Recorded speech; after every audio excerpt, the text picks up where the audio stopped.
Assalamualaikum warahmatullahi wabarakatuh. Buah salam, buah sarikaya, buah naga. Yang menjawab salam saya doakan jadi orang kaya dan kelak matinya masuk surga. Amin ya rabbal alamin. Bismillah.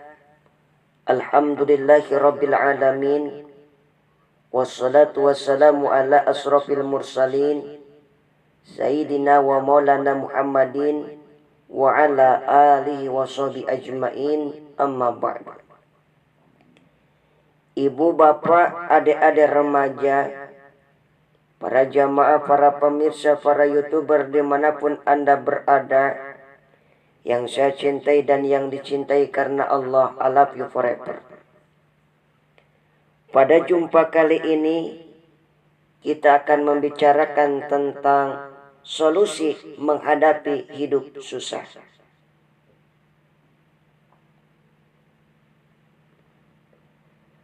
Banyak kita alami perubahan-perubahan yang terjadi, baik perubahan yang menyangkut sosial budaya, lebih-lebih yang menyangkut sosial politik. Yang tidak banyak mengalami perubahan adalah sosial ekonomi. Bahkan angka kemiskinan kita naik menjadi dari total penduduk kita hidup di bawah garis kemiskinan, dan 20% diantaranya miskin mutlak. Perubahan-perubahan yang terjadi menyadarkan kita kepada kebenaran Al-Quran. Ketika Allah menyatakan watilkal ayyamu nudawiluha bainan nas. Hari itu kami putar di antara manusia. Ada saat datang, ada saat waktu pergi. Ada hari lahir, ada saat kembali. Ada waktu dilantik, ada saat menyerahkan jabatan.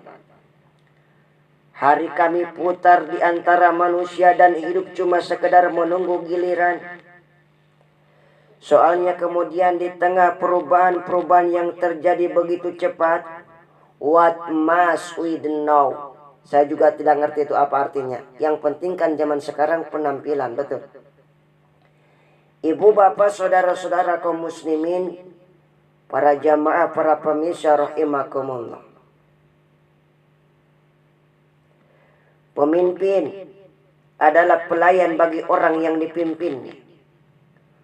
Okelah perbaikan ekonomi, pembukaan lapangan kerja baru, kita serahkan kepada pemerintah karena kita percaya mereka orang-orang terpilih belaka. Yang terpilih, yang dipilih dengan kepercayaan akan mampu membawa rakyatnya keluar dari kesulitan. Amin. Tugas kita sekarang di zaman susah ini meluruskan akidah. Jangan sampai mbak dukun yang naik ke permukaan, betul. Islam misinya yang pertama adalah membebaskan manusia dari kemusyrikan. 13 tahun Rasulullah berjuang di Mekah, menanamkan akidah, meluruskan keyakinan, membentuk iman. 13 tahun membebaskan manusia dari belenggu kemusyrikan. 13 tahun menanamkan la ilaha illallah Muhammadur Rasulullah. Dengan seluruh konsekuensinya, kalau saya yakin tiada Tuhan selain Allah, saya tidak akan minta tolong kecuali hanya kepada Allah. Saya tidak akan pernah takut kecuali hanya kepada Allah. Saya tidak akan pernah menggantungkan hidup kecuali hanya kepada Allah. Saya tidak akan pernah minta rizki kecuali hanya kepada Allah. Saya tidak akan melarikan persoalan kecuali hanya kepada Allah. Kalau konsekuensinya dengan keyakinan ini, mbah dukun enggak dapat tempat akur. Ayo kita lihat secara sederhana. Saya sandaran di tiang, tiangnya ambruk, sayanya jatuh.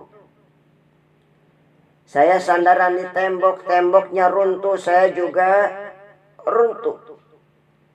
Saya sandaran kepada orang kaya, dia jatuh miskin, sayanya bangkrut. Saya sandaran kepada jenderal, dia pensiun, sayanya selesai. Tapi kalau saya sandaran hanya kepada Allah, Allah tidak akan pernah miskin, Allah tidak akan pernah lumpuh, Allah tidak akan pernah terpuruk, betul. Dan Allah tidak akan berkurang kekuasaannya. Maka umat Islam sesulit apapun zaman yang kita hadapi ini, Allah juga tempat kita bersandar, jelas. Selama ini kita iman dalam ucapan, tapi sekuler dalam perbuatan. Di masjid ada Allah, di kantor Allah tidak ada, maka korupsi merajalela. Di masjid ada Allah, di pasar Allah tidak ada, maka timbangan tetap curang. Kita iman dalam ucapan, tetapi sekuler dalam perbuatan. Oleh karena itu, sesulit apapun zaman yang kita hadapi, iman jugalah pegangan kita. Allah juga tempat kita bersandar. Boleh zaman berubah, akidah jangan sampai goyah. Karena iman kita hidup, untuk iman kita berjuang, dan dalam iman kita kembali menghadap Allah Subhanahu wa ta'ala. Selama ini manusia Indonesia kita lebih banyak diisi otaknya, hatinya sering kosong, agamanya dangkal, akidahnya rapuh, moral rendah. Memang kemudian muncullah banyak orang-orang pintar, cuma sayang tidak benar. Indonesia kita bangkrut, Indonesia kita terpuruk, Indonesia kita sakit. Sakitnya sakit parah lagi kalau diurus oleh orang yang cuma pintar tapi tidak benar, betul. Kita perlu orang-orang pintar, tapi kita lebih perlu lagi orang-orang yang benar, jelas. Kalau cuma pintar tapi tidak benar, itu yang sering saya sampaikan di forum-forum. Nanti disuruh ngurus beras, malah nimbun beras. Disuruh ngurus laut, malah jadi bajak laut. Disuruh ngurus hutan, rame-rame jadi orang hutan. Sungguh terlalu. Jutaan hektar hutan Indonesia kita merupakan kekayaan, sumber daya alam kita yang kita pergunakan bagi sebesar-besarnya untuk kemaslahatan rakyat. Yang disuruh ngurus hukum malah bikin hukum seperti pisau. Tajam ke bawah, tumpul ke atas. Jangan heran lalu di masyarakat muncullah street justice, pengadilan jalanan. Sebagai refleksi dari ketidakpuasan melihat sikap hukum yang sangat berpihak, di mana kalau yang kecil salah, hukum cepat-cepat ditegakkan, betul. Lihat saja sekarang ini kalau orang terkenal banyak uang, punya masalah, antri yang bela, betul. Tapi saudara lihat, si Marsinah di Jawa Timur, si Sekong dan Karta di Jawa Barat, si Udin Bernas wartawan Jogja tersiok-siok mencari keadilan, betul. Sampai hari ini urusannya masih remang-remang. Kenapa bisa begitu? Jawabannya sederhana, tidak ada pulus. Ada pulus, mulus. Tidak ada pulus, manpus, betul. Jangan sampai para penegak hukum kita terjebak pada lagu baru, maju tak gentar, membela yang bayar. Biar bertentangan dengan nurani, biar bertentangan dengan publik opini, biar bertentangan dengan rasa keadilan, siapa yang bayar itulah majikan. Mau benar atau salah, belain terus. Kalau seperti ini, inilah hukum kita. Mafioso keadilan akan tetap gentayangan. Na'udzubillah summa na'udzubillah. Ibu, bapak, adik-adik remaja, para jamaah, para pemirsa yang berbahagia. 13 tahun beliau berjuang di Mekah meluruskan keyakinan, memantapkan akidah, meneguhkan iman. Dari situ segalanya dimulai, dari situ segalanya akan menuju. Intan paling mahal, mutiara paling berharga, tidak lain adalah nilai-nilai keimanan, betul. Kalau itu sudah tergadai, apalagi yang bisa kita banggakan dalam kehidupan ini? Kita merasa harta kita berharga, belum ada artinya ketimbang iman. Kedudukan kita punya nilai, belum ada artinya ketimbang dengan nilai-nilai keimanan. Itu intan paling mahal, itu mutiara paling berharga. Harta baru ada manfaatnya kalau dilandasi dengan iman. Jabatan dan kedudukan baru terasa gunanya kalau dilandasi dengan keimanan. Kalau jabatan lepas dari iman, yang akan lahir Fir'aun baru, jelas. Kalau harta terlepas dari iman, yang akan muncul adalah konglomerat korup.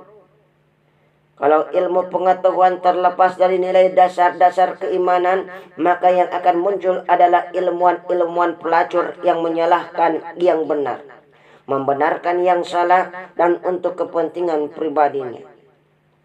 Dan kondisi seperti itu tidak membuat kita makin sehat. Oleh karena itu, pada kesempatan ini, pesan pertama saya menghadapi zaman susah, tetap jaga akidah, tetap pelihara keyakinan. Kesulitan bukan untuk ditakuti, untuk diatasi. Hidup adalah kerja keras, bukan keajaiban. Perubahan tidak akan datang hanya dengan simsalabim adakadabrak, betul. Perubahan tidak akan muncul hanya dengan berandai-andai. Perubahan tidak akan turun dari langit seperti turunnya embun di waktu malam.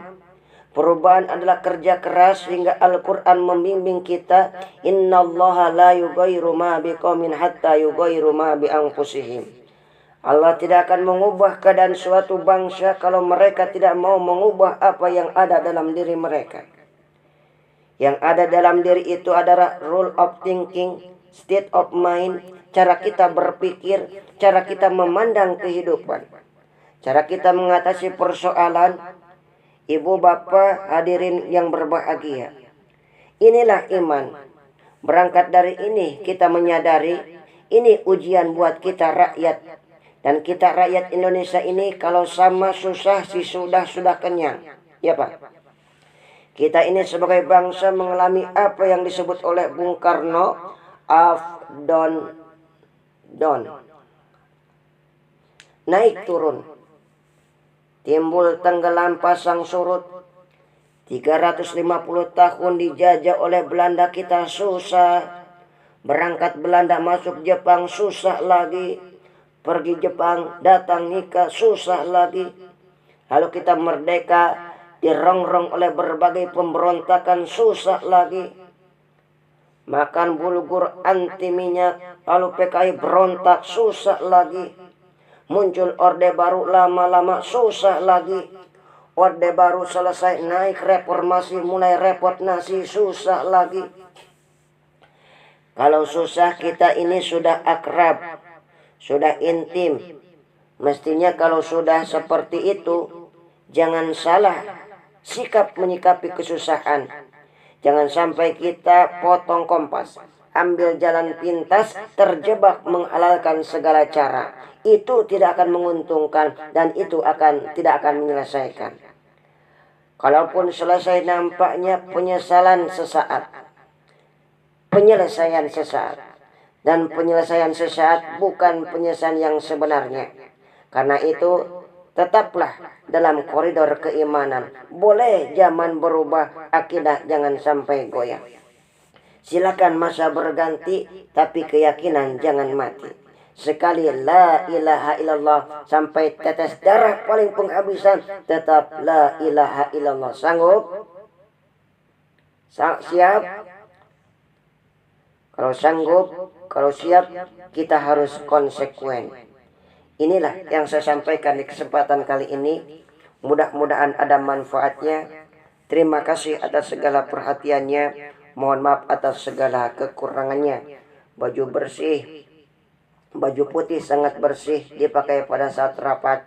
Cukup sekian dan terima kasih. Semoga bermanfaat. Billahi taufiq wal hidayah. Wassalamualaikum warahmatullahi wabarakatuh.